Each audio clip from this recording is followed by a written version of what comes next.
right, second graders, so today we're going to be reading the second part of The Brain is Kind of a Big Deal. And you can see I have crossed out one of the illustrations because I want us to predict, what do you think the illustrator wanted to show here?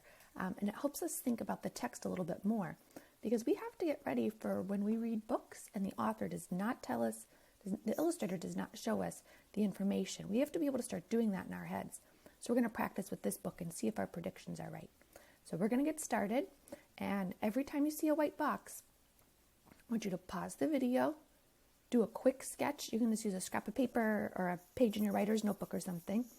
A quick sketch of what you think the illustrator is going to show. So here we go.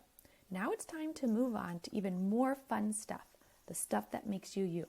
Read a book. Check 8 hours of sleep. Check time to get up. Your brain helps you turn thoughts into words so you can say or write what you're thinking. When you talk and write in a way that other people understand, you're using language.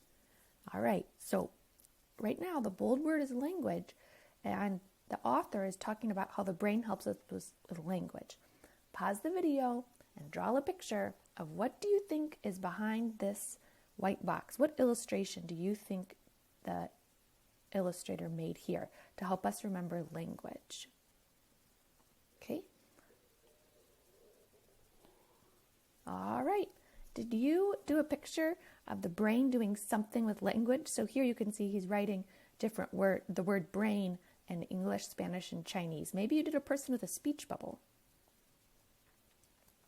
Remember how the brain collects information like a computer and keeps it for later? Your brain is really good at using this information to figure out along with the senses. So look at this. It says sight, green and brown, sound, rustling, touch, rough, taste, gross. So then he thinks of all the things it could be, and it must be a tree. When you see something, a message is passed from the back of your eyes to the very back of your brain. Oh, that's super cool. Pause the video, and I want you to draw a picture. What do you think the illustrator is showing there?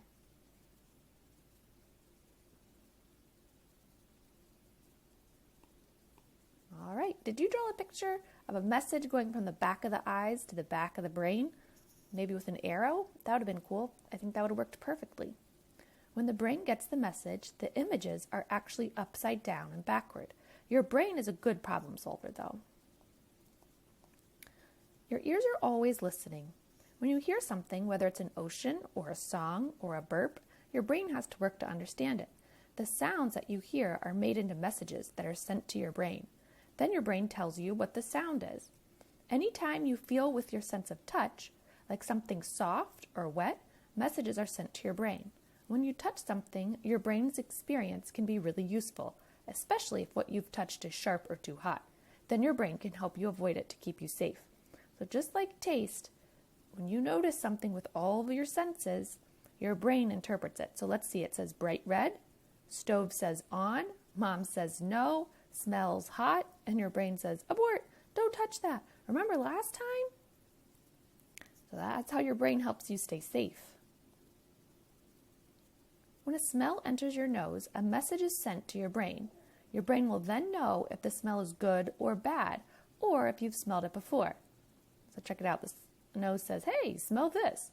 The brain says, it smells horrible. It says, stinky sock. Later, your nose tells you again, hey, smell this. It says, I'm not falling for that again. Your brain is especially good at remembering smells. And I have to tell you, my husband Adam is not good at remembering smells. He always smells stinky stuff, and I think that is so strange. But maybe his brain just doesn't remember smells. I don't know. When you taste something, your brain gets messages about the different flavors from your tongue. Then your brain decides if it likes the taste or not. So he's feeding him ice cream, and he says, so? And his brain says, I love it. Your sense of taste has a lot to do with your sense of smell. Your brain uses your nose even more than your tongue to decide if something tastes good. So the brain is saying something Italian is what he's guessing because he can smell the pizza. And the nose is saying it smells delicious. Pizza. Your brain is also in charge of telling your muscles and body exactly how to move. When you run, your brain gives your body very specific instructions. Okay, muscles, move the left leg. Now the right. Don't fall. When you're in danger, your brain is firing messages all throughout your nervous system to make movements happen. Watch out for the bear! Run! Okay, so let's look, second graders, here are more white boxes because I see 2 more bold-faced words on this page. We want to really try to remember these important words in this book. So I'm going to read the text, and then I want you to try your sketches. Pause the video when I'm done reading this part so you can try your sketches. By now, you know that your brain is always collecting information like a computer.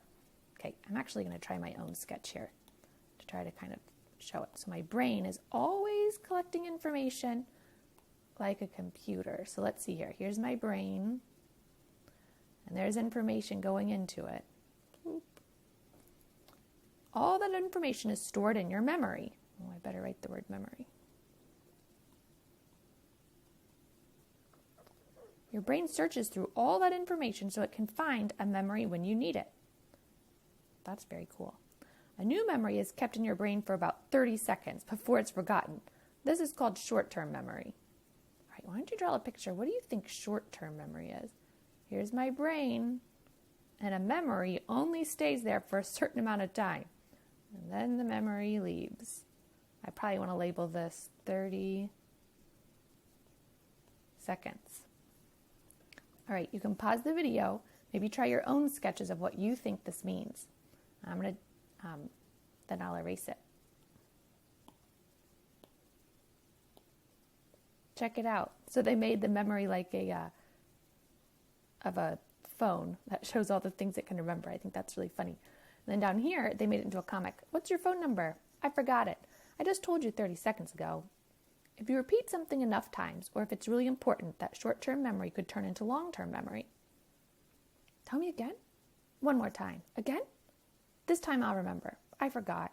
Tell me one more time. Wait, I remember it. Finally! Long-term memories last, you can guess it, a long time. Don't worry, your brain will never stop making new memories, so keep learning. Something the brain is really good at is thinking. Thinking and thinking and thinking. Your brain is thinking about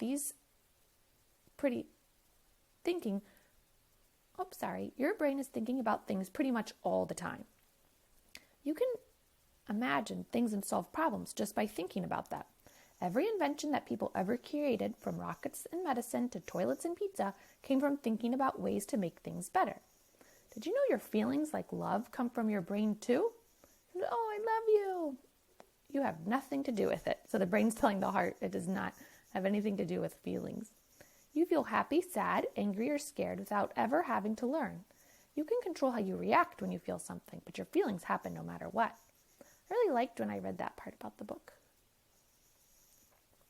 Your brain is pretty important. It helps you make sense of the world around you. It tells your heart to pump blood to the rest of your body and your lungs to breathe so you can stay alive. It moves your body and helps you talk, see, and hear. Your brain is in charge of all your thoughts, feelings, and memories that make you, you. Let's have a brain. It looks like Brain's having a party. You have great taste. Oh, see that? Hooray for Brain. That's kind of a big deal. All right, second graders, I hope you learned lots of information from this book. I loved it and learned tons of information myself. Today, when you do your writing, I want you to practice reading a page and then maybe sketching the information that you learned, because I bet your book won't have all the detailed illustrations like this book has. All right, happy reading.